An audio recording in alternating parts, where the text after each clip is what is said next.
طبعا هو المعالجه ضعيفه شويه، لكن خد بالك خد بالك بس.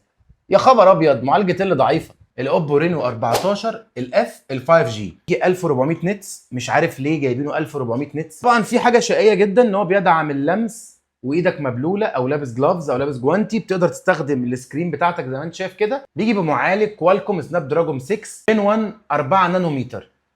اداء العاب، اخيرا اتعلموا من غلطتهم في الرينو 13، وان كان اداء الالعاب فيه فريمات بتقطع.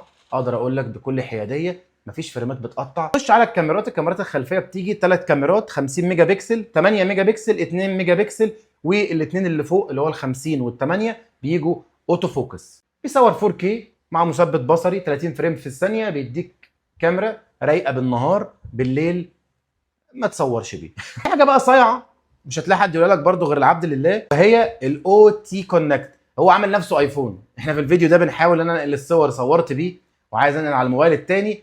اول ما عملت كونكت راح قال لي لا نزل الاو بلس كونكت وهيشتغل معاك كانه ايفون. هو عامل نفسه ايفون. هو حتى بيقول لك ان انت تشير عادي بلوتوث وكده، بيديك كذا خيار تحت. بعد كده بيقول لك تشير لابل. عجبك الفيديو ما تنساش تعمل لايك وشير، عشان انا جايب لك حاجات تانية ناوي ابهرك الفتره الجايه. باي باي.